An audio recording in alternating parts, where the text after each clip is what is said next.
حضرت جنید بغدادی کی طرز زندگی پارٹ 2 فرماتے ہیں، میں حضرت سر سکتی کی بارگاہ عالیہ میں حاضر ہوا اور آپ سے عرض کیا، آپ کیسے جانتے ہیں کہ میں نے رسول کریم صلی اللہ علیہ وسلم کا خواب میں دیدار پاک کیا ہے؟ تو فرمایا، میں نے خواب میں رب کا دیدار پاک کیا ہے، اور رب نے مجھے فرمایا کہ میں نے پیارے رسول کریم سے فرمایا کہ جنید کو فرمائے واعظ کیا کریں تاکہ اہل بغداد کو فائدہ ہو اور ان کی مراد پر آئیں۔ اس حقیقت سے یہ بات واضح ہوتی ہے کہ پیرا کامل ہر صورت میں مرید کے حالات پر واقف ہوتے ہیں۔ بچپن ہی سے آپ کو بلند مدارج حاصل ہوتے رہے۔ ایک مرتبہ مکتب سے واپسی پر دیکھا کہ آپ کے والد گرامی برسر راہ رو رہے ہیں۔ آپ نے وجہ پوچھی تو فرمایا کہ میرے رونے کا سبب یہ ہے کہ آج میں نے تمہارے ماموں کو زکوٰۃ میں سے کچھ درم بھیجے تھے، لیکن انہوں نے لینے سے انکار کر دیا، اور آج مجھے یہ احساس ہو رہا ہے کہ میں نے اپنی زندگی ایسے مال کے حصول میں صرف کر دی جس کو خدا کے دوست بھی پسند نہیں کرتے۔ چنانچہ حضرت جنید بغدادی نے اپنے والد گرامی سے وہ درم لے کر اپنے ماموں کے یہاں پہنچ کر آواز دی، اور جب اندر سے پوچھا گیا کہ کون ہے تو آپ نے عرض کیا کہ جنید آپ کے لیے زکوٰۃ کی رقم لے کر آیا ہے، لیکن انہوں نے پھر انکار کر دیا، جس پر حضرت جنید بغدادی نے کہا کہ قسم ہے اس ذات کی جس نے آپ کے اوپر فضل اور میرے والد گرامی کے ساتھ عدل کیا، اب آپ کو اختیار ہے کہ یہ رقم لیں یا نہ لیں، کیونکہ میرے والد گرامی کے لیے یہ حکم تھا کہ حقدار کو زکوٰۃ پیش کرو، وہ انہوں نے پورا کر دیا۔ یہ بات سن کر حضرت سری سکتی نے دروازہ کھول کر فرمایا کہ رقم سے پہلے میں تجھے قبول کرتا ہوں۔ چنانچہ اسی دن سے آپ ان کی خدمت میں رہنے لگے اور 7 سال کی عمر میں انہیں کے ہمراہ مکہ معظمہ پہنچے۔ وہاں 4 صوفیہ کرام میں شکر کے مسئلے پر بحث چھڑی ہوئی تھی، اور جب سب شکر کی تعریف بیان کر چکے تو آپ کے ماموں نے آپ کو شکر کی تعریف بیان کرنے کا حکم دیا۔ چنانچہ آپ نے کچھ دیر سر جھکائے رکھنے کے بعد فرمایا کہ شکر کی تعریف یہ ہے کہ جب اللہ تبارک و تعالی نعمت عطا فرمائے تو اس نعمت کی وجہ سے منعم حقیقی کی نافرمانی کبھی نہ کریں۔ یہ سن کر سب لوگوں نے کہا کہ واقعی شکر اس کا نام ہے۔ پھر آپ نے بغداد شریف واپس آ کر آئینہ سازی کی دکان قائم کر لی اور ایک پردہ ڈال کر 400 رکعت نماز یومیہ اسی دکان میں ادا کرتے رہے، اور کچھ عرصے کے بعد دکان کو خیر بات کہہ کر حضرت سری سکتی کے مکان کے ایک حجرے میں گوشہ نشین ہو گئے، اور 30 سال تک عشاء کے وضو سے فجر کی نماز ادا کرتے رہے اور رات بھر عبادت میں مشغول رہتے تھے۔ آپ فرمایا کرتے تھے کہ تمام مدارج صرف فاقہ کشی، خواہشات ترک کر دینا اور شب بیداری سے حاصل ہوئے ہیں۔ فرمایا کہ صوفی وہ ہے جو اللہ اور رسول اللہ کی اس طرح اطاعت کرے کہ اس کے ایک ہاتھ میں قرآن مجید ہو اور دوسرے میں حدیث پاک۔ ایک مرتبہ آپ آشوب چشم میں مبتلا ہوئے تو ایک آتش پرست طبیب نے آنکھوں پر پانی نہ لگانے کی ہدایت کی، لیکن آپ نے فرمایا کہ وضو کرنا تو میرے لیے ضروری ہے، اور طبیب کے جانے کے بعد وضو کر کے نماز عشاء ادا فرما کر سو گئے۔ اور صبح کو بیدار ہوئے تو درد چشم ختم ہو چکا تھا، اور یہ ندا آئی کہ چونکہ تم نے ہماری عبادت کی وجہ سے آنکھوں کی پرواہ نہیں کی، اس لیے ہم نے تمہاری تکلیف کو ختم کر دیا۔ اور طبیب نے جب سوال کیا کہ ایک ہی شب میں آپ کی آنکھیں کس طرح اچھی ہو گئیں تو فرمایا کہ وضو کرنے سے۔ یہ سن کر اس نے کہا کہ در حقیقت میں مریض تھا اور آپ طبیب، یہ کہہ کر مسلمان ہو گیا۔ کسی نے آپ سے عرض کیا کہ موجودہ دور میں دینی بھائیوں کی قلت ہے۔ آپ نے فرمایا کہ اگر تمہارے خیال میں دینی بھائی صرف وہ ہیں جو تمہاری مشکلات کو حل کر سکوں تب تو یقیناً وہ نایاب ہیں، اور اگر تم حقیقی دینی بھائیوں کا فقدان تصور کرتے ہو تو تم صحیح نہیں کہہ رہے۔ اس لیے کہ برادر دینی کا حقیقی مفہوم یہ ہے کہ جن کی دشواریوں کا حل تمہارے پاس ہو اور ان کے تمام امور میں تمہارے اعانت شامل ہو، اور ایسے برادر دینی کا فقدان نہیں ہے۔ کسی نے 500 دینار آپ کی خدمت میں پیش کیے تو پوچھا کہ تمہارے پاس اور رقم بھی ہے؟ اس نے جب اس بات میں جواب دیا تو پوچھا کہ مزید مال کی حاجت ہے؟ اس نے کہا کہ ہاں۔ آپ نے فرمایا اپنے 500 دینار واپس لے جاؤ، کیونکہ تو اس کے لیے مجھ سے زیادہ حاجت مند ہے، اور میرے پاس کچھ بھی نہیں ہے لیکن مجھے حاجت نہیں، اور تیرے پاس مزید رقم موجود ہے پھر بھی تو محتاج ہے۔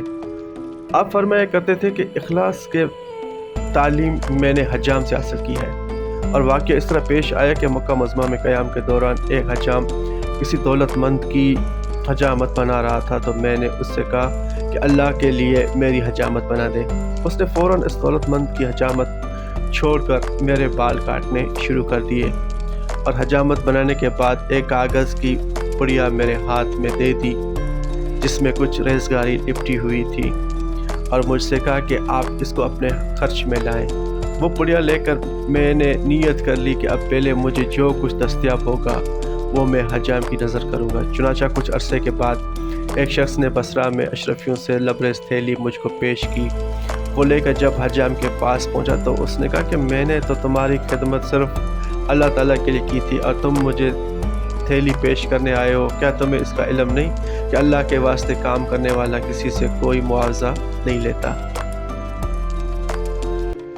کسی عورت نے اپنے گمشدہ لڑکے کے مل جانے کی دعا کے لیے آپ سے عرض کیا تو فرمایا کہ صبر سے کام لو۔ یہ سن کر وہ چلی گئی، اور کچھ روز صبر کرنے کے بعد پھر خدمت میں حاضر ہوئی، لیکن پھر آپ نے صبر کی تلقین فرمائی۔ وہ عورت واپس ہو گئی، اور جب طاقت صبر بالکل نہ رہی تو پھر حاضر ہو کر عرض کیا کہ اب تاب صبر بھی نہیں ہے۔ آپ نے فرمایا کہ اگر تیرا قول صحیح ہے تو جا، تیرا بیٹا تجھے مل گیا۔ چنانچہ جب وہ گھر پہنچی تو بیٹا موجود تھا۔ کسی مرید کے قلب میں وسوسہ شیطانی پیدا ہو گیا کہ اب میں کامل بزرگ ہو گیا ہوں اور مجھے صحبت مرشد کی حاجت نہیں، اور اس خیال کے تحت جب وہ گوشہ نشین ہو گیا تو رات کو خوابوں میں دیکھا کرتا کہ ملائکہ اونٹ پر سوار کر کے جنت میں سیر کرانے لے جاتے ہیں۔ اور جب یہ بات شہرت کو پہنچ گئی تو ایک دن آپ بھی اس کے پاس پہنچ گئے اور فرمایا کہ آج رات کو جب تم جنت میں پہنچو تو لا حول ولا قوت الا باللہ العلی العظیم پڑھنا۔ چنانچہ اس نے جب آپ کے حکم کی تعمیل کی تو دیکھا کہ شیاطین تو فرار ہو گئے اور ان کی جگہ مردوں کی ہڈیاں پڑی ہیں۔ یہ دیکھ کر وہ تائب ہو گیا اور آپ کی صحبت اختیار کر کے یہ طے کر لیا کہ مرید کے لیے گوشہ نشینی سم قاتل ہے۔ ایک مرید سے معتب ہونے کی وجہ سے آپ کو بہت انس تھا، جس کی وجہ سے دوسرے مریدین کو رشک پیدا ہو گیا۔ چنانچہ آپ نے ہر مرید کو ایک مرغ اور ایک چاقو دے کر یہ حکم فرمایا کہ ایسی جگہ جا کر ذبح کرو کہ کوئی تمہیں دیکھ نہ سکے۔ کچھ وقفے کے بعد تمام مریدین تو ذبح شدہ مرغ لے کر حاضر ہو گئے، لیکن وہ مرید زندہ مرغ لیے ہوئے آیا اور عرض کیا کہ مجھے کوئی ایسی جگہ نہیں ملی جہاں اللہ موجود نہیں تھا۔ یہ کیفیت دیکھ کر تمام مریدین اپنے رشک سے تائب ہو گئے۔ فرمایا کہ خطرے کی 4 قسمیں ہیں۔ اول خطرہ حق، جس سے معرفت حاصل ہوتی ہے۔ دوم خطرہ ملائکہ، جس سے عبادت کی رغبت پیدا ہوتی ہے۔ سوم خطرہ نفس، جس سے دنیا میں مبتلا ہو جاتا ہے، اور چارم خطرہ ابلیس، جس سے بغض و عناد کا جنم لیتے ہیں۔ فرمایا کہ 4000 خدا رسیدہ بزرگوں کا یہ قول ہے کہ عبادت الہی اس طرح کرنی چاہیے کہ اللہ کے سوا کسی کا خیال تک نہ آئے۔ فرمایا کہ تصوف کا ماخذ ہے، اس لیے برگزیدہ ہستی ہی کو صوفی کہا جاتا ہے، اور صوفی وہ ہے جو حضرت ابراہیم سے خلیل ہونے کا درس لے، حضرت اسماعیل سے تسلیم کا درس لے، حضرت داؤد سے غم کا درس لے، حضرت ایوب سے صبر کا درس لے، اور حضرت موسیٰ سے شوق کا درس لے، اور حضور اکرم صلی اللہ علیہ وسلم سے اخلاص کا درس حاصل کرے۔ فرمایا کہ اللہ کے علاوہ ہر شے کو چھوڑ کر خود کو فنا کر لینے کا نام تصوف ہے۔ اور آپ کے ایک اور عزت مند کا قول یہ ہے کہ صوفی اس کو کہتے ہیں جو اپنے تمام اوصاف کو ختم کر کے اللہ کو پا لے۔ فرمایا کہ عارف سے تمام حجابات ختم کر دیے جاتے ہیں، اور عارف رموز خداوندی سے آگاہ ہوتا ہے۔ فرمایا کہ اخلاص کی تعریف یہ ہے کہ اپنے بہترین اعمال کو قابل قبول تصور نہ کرتے ہوئے نفس کو فنا کر ڈالے، اور شفقت کا مفہوم یہ ہے کہ اپنی پسندیدہ شے دوسرے کے حوالے کر کے احسان نہ جتایا۔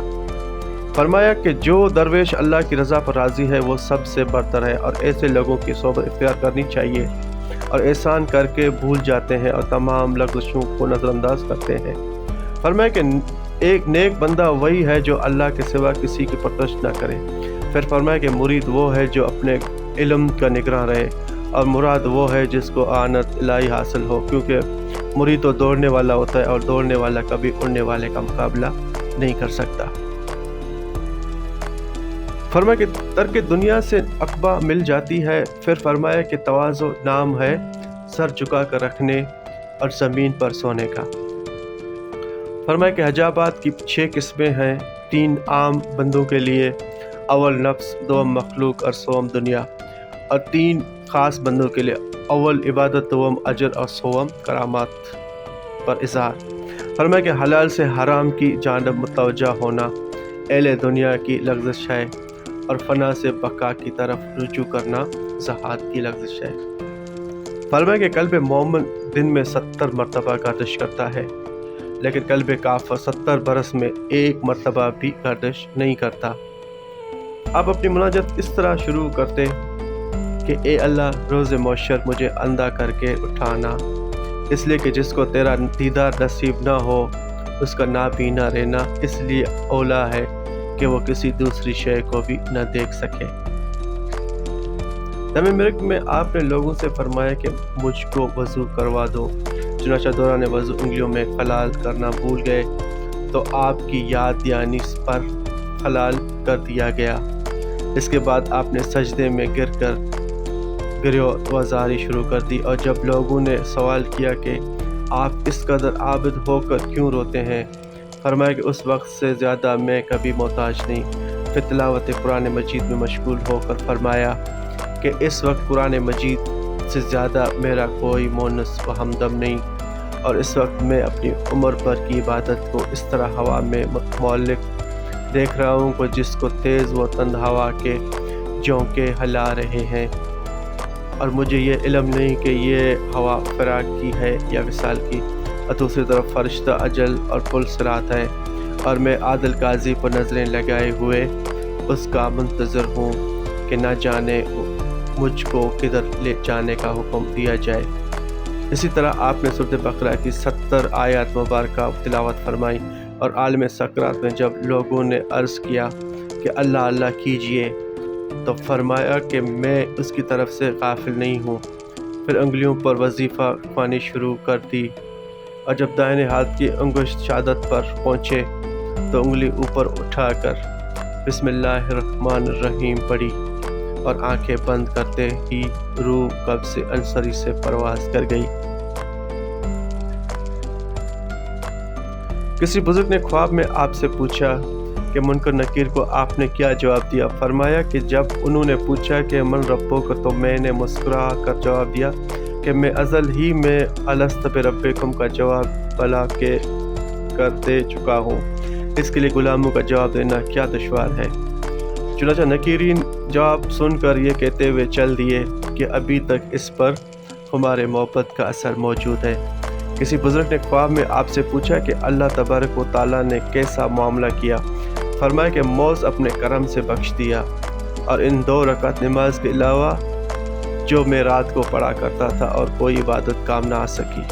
آپ کے مزار مبارک پر حضرت شیخ شبلی سے کوئی مسئلہ دریافت کیا گیا تو فرمایا کہ خدا رسیدہ لوگوں کی حیات و مات دونوں مساوی ہوتی ہیں، اس لیے اس مزار پر کسی مسئلے کا جواب دینے میں ندامت محسوس کرتا ہوں، کیونکہ مرنے کے بعد بھی آپ سے اتنی حیا رکھتا ہوں جتنی حیات میں۔ تاریخ وصال 683 ہجری، اور بعض اصحاب کا قول ہے کہ 582 ہجری میں وفات فرمائی۔